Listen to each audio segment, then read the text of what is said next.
Bom dia, gente. Boa tarde, boa noite, dependendo de quando vocês estejam vendo esse vídeo. É, Vamos para a nossa segunda aula de Química, né, dos primeiros anos. Primeiro, eu gostaria já de pedir desculpa por algum ruído externo, né, que possa vir a acontecer. E vamos lá. Nós, no primeiro momento dessa aula, vamos corrigir o exercício que eu passei na aula passada, das páginas 13 e 21. Depois vamos finalizar o conteúdo, né, falando das últimas grandezas, e vou passar também um exercício, certo? Então, vamos lá.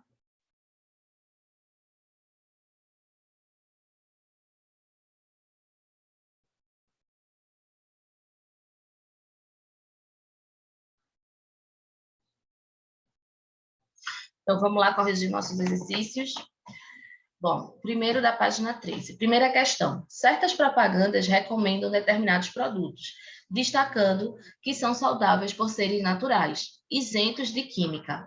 Um aluno atento percebe que essa afirmação é letra D, enganosa. Por quê? Porque confunde o leitor, levando-o a crer que a química significa não saudável, artificial. E a gente viu nas nossas aulas que a química ela ocorre em todos os fenômenos naturais, que tem muitos benefícios, os malefícios ocorrem pela maneira errada que é utilizado os processos químicos, certo? Segunda questão. Nos últimos 60 anos, a população mundial duplicou, enquanto o consumo de água foi multiplicado por 7. Da água existente no planeta, 97% são de água salgada, mares e oceanos. 2% formam geleiras inacessíveis e apenas 1% corresponde à água doce, armazenada em lençóis subterrâneos, rios e lagos. A poluição pela descarga de resíduos municipais e industriais, combinada com a exploração excessiva dos recursos hídricos disponíveis, ameaça o meio ambiente, comprometendo a disponibilidade de água doce para o abastecimento das populações humanas. Se esse ritmo se mantiver, em alguns anos a água potável tornar-se-á um bem extremamente caro e raro.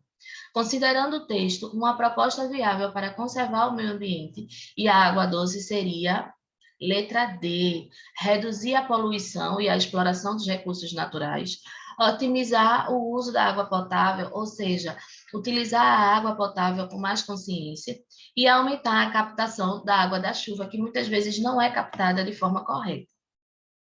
Terceira questão. O rio Tietê, cujo nome em língua indígena significa caudal volumoso, se inscreve entre os mais importantes do Brasil, não por seu tamanho ou volume de água, mas pelo seu significado histórico. O Tietê atravessa a cidade de São Paulo, que está localizada em seu leito superior, onde recebe dois afluentes principais, o Tamanduateí e o Rio Pinheiros, que formam com ele uma espécie de colar circundando o município. Hoje, devido à poluição, o sistema circundado pelos três rios recebe a denominação de Colar de Esgotos de São Paulo. Considere as ações preventivas para impedir que um rio chegue ao estado em que se encontra o rio Tietê na cidade de São Paulo. Primeiro, instalar a rede de esgoto para evitar que os despejos domésticos cheguem ao rio. Correto, certo? Segundo, exigir às indústrias o tratamento de seus efluentes antes de despejá-los nas águas do rio. Também está correto. 3. Monitorar a ocupação dos mananciais. Também está correto, porque se ocorre a ocupação desses mananciais que ficam ao redor do rio, pode ocorrer uma poluição maior.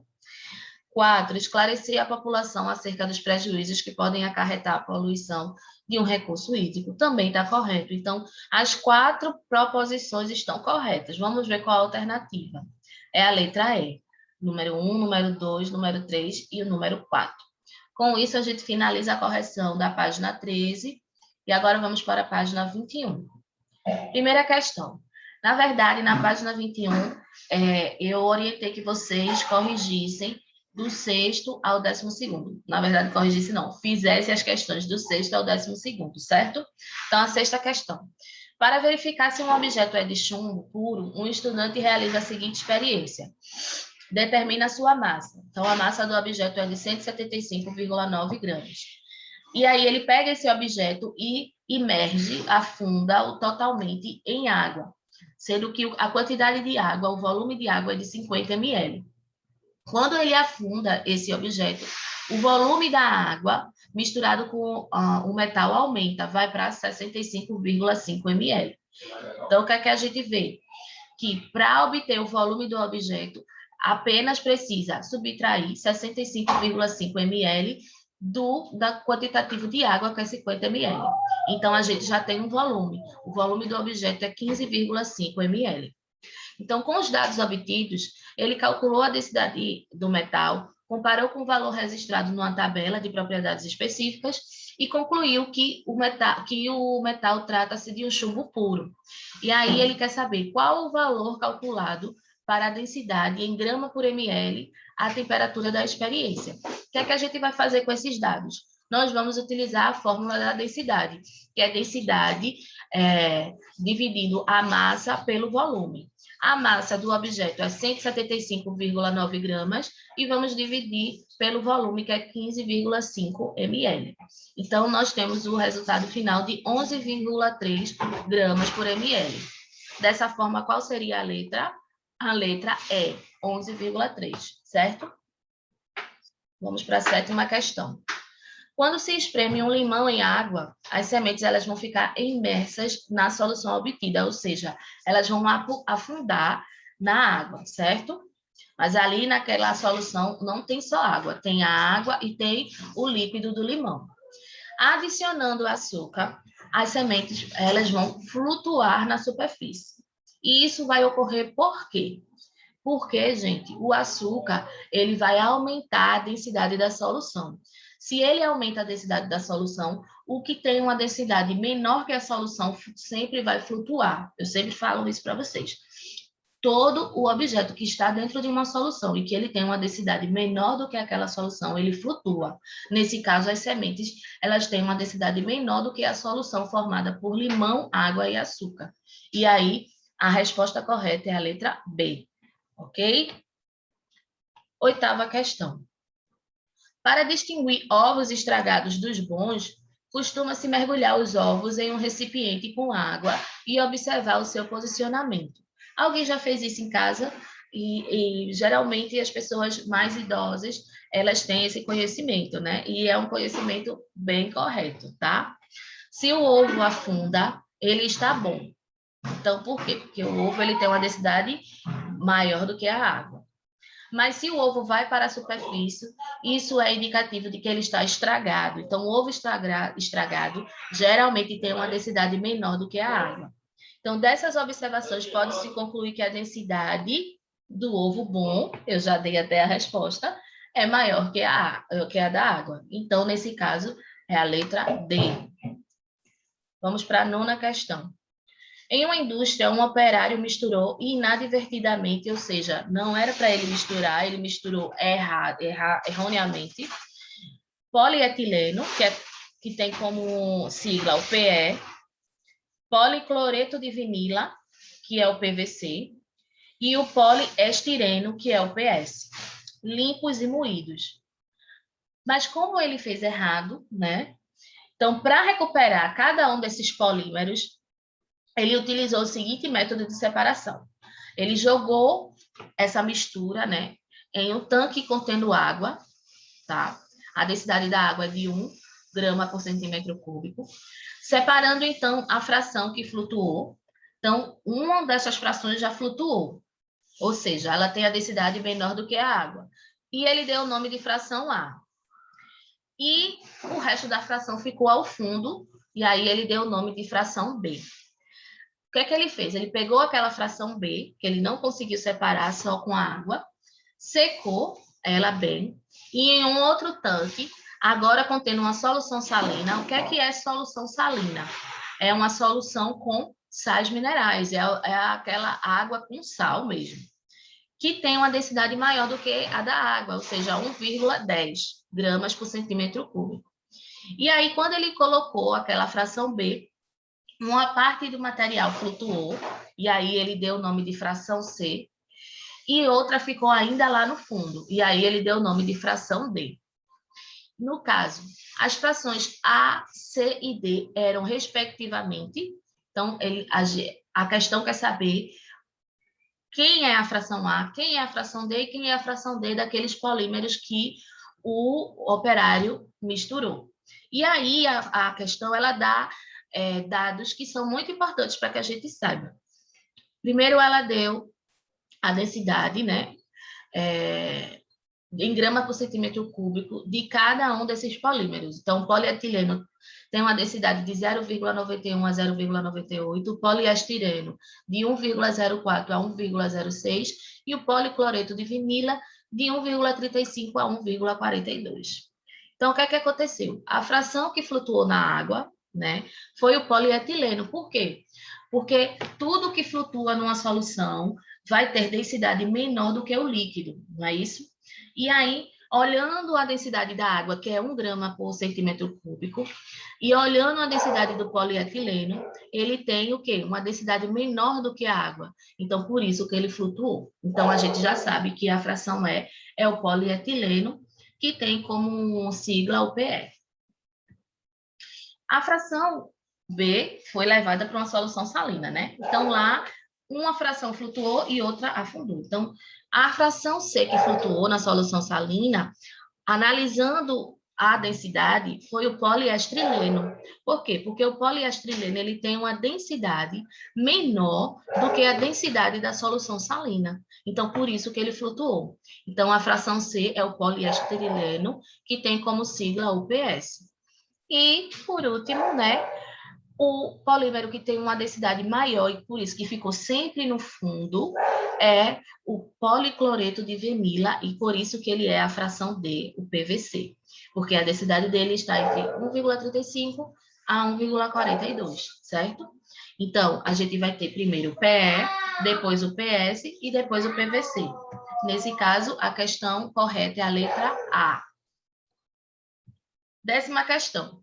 Denomina-se piquenômetros pequenos, balões volumétricos, precisamente aferidos em determinada temperatura, empregados para medir volumes de quantidades bem reduzidas, né, de líquidos em laboratórios. Então, eles são utilizados, essas ferramentas são utilizadas em pequena escala, né, em laboratórios de química. Então, certo piquenômetro contendo 50 ml de óleo pesou 46 gramas. Então, nessas condições, calcule a densidade do óleo em grama por ml. Muito fácil essa questão, gente. Né? A gente vai utilizar a fórmula da densidade, que é massa dividido por volume. Então, a massa foi de 46, certo? Peso, a massa de 46. E o volume, 50. 46 dividido por 50, a gente tem como resposta final 0,92 gramas por ml, ou seja, o óleo tem 0,92 gramas por ml. A letra correta é a letra E, certo? 11ª questão. Num recipiente calibrado contendo 485 ml de água, com densidade de 1 grama por centímetro cúbico, colocou-se um objeto feito de um único material, de uma única substância. A massa desse material é de igual a 117 gramas, tá? Então, observou-se que esse objeto, ele imerge e que o nível da água no recipiente passou a ser 500 ml. Então, o que é que aconteceu aí? O sólido, né, ele deslocou 15 ml da água, ou 15 centímetros cúbicos. Por quê? Porque a água, ela tinha 485 ml, e quando ele foi colocado dentro dessa solução contendo água, esse volume aumentou para 500 ml. 500 dividido por 485, desculpa, 500 subtraído 485, a gente tem 15 ml, certo? A gente tem 15 ml. Então, a gente já tem aqui o quê? O volume desse objeto, tá? Aí, com esses dados, e consultando a tabela abaixo, que é a densidade em grama por centímetro cúbico, pode afirmar que o objeto pode ser feito de... Então, o que é que a gente vai fazer aqui também? Calcular a densidade. Nós já temos o volume e nós temos a massa do objeto, que já está lá dito na questão, que é 117 gramas. Então, nesse caso, vai ser densidade dividindo massa por volume. 117 dividido por 15, que dá 7,8 gramas por centímetro cúbico, certo? Então, vamos ver aqui na tabela Quem tem 7,8 gramas por centímetro cúbico de densidade? O chumbo, não. É o ferro, não é? Nem osso, nem cortiça e nem pedra. Então, a letra certa é a letra C, ok? Vamos para a nossa última questão. A densidade é considerada uma propriedade física específica das substâncias, que varia com a temperatura em função da contração, ou seja, diminuição, ou expansão, né, aumento, de um material considerado. Além de explicar o porquê de os icebergs flutuarem nos oceanos, né? Os icebergs flutuam nos oceanos porque a sua densidade vai ser menor do que a dos oceanos. O mercúrio é um metal líquido nas condições ambiente e muito agressivo à saúde humana em função da sua toxicidade, pois é bioacumulativo. O que isso quer dizer? Que ele não é metabolizado por nenhum organismo. Então, ele vai acumulando nos organismos que, infelizmente, vêm a ser contaminados por ele, certo? E aí ele possui um valor de densidade igual a 13,6 gramas por centímetro cúbico, nas condições ambientes. Pode-se afirmar que um frasco de vidro contendo 100 ml de mercúrio possui uma massa em quilograma correspondente a... Então, o que é que a gente vai fazer aqui, gente? Nós já sabemos que a densidade do mercúrio é de 13,6 gramas de mercúrio em 1 centímetro cúbico, certo? E a gente sabe que 100 ml é igual a 100 centímetros cúbicos. Então, a gente tem que fazer uma regra de 3, onde, se a gente sabe que 1 centímetro cúbico equivale a 3,6 gramas de mercúrio, então, 100 centímetros cúbicos vai equivaler a quantas gramas de mercúrio? E aí, fazendo a regrinha de 3, que vocês aprendem em matemática, no ensino fundamental. 2, o que é que a gente faz aqui, na regra de 3? A regra de 3 é sempre o que está embaixo com o que está em cima, o que está embaixo com o que está em cima, certo? Então, vai ser 100 vezes 13,6 dividido por 1. E aí, o que a gente tem ao final é 1.360 gramas. Só que ele quer em quilograma. Então, convertendo grama em quilograma, nós vamos ter 1,36 quilogramas de mercúrio. E a...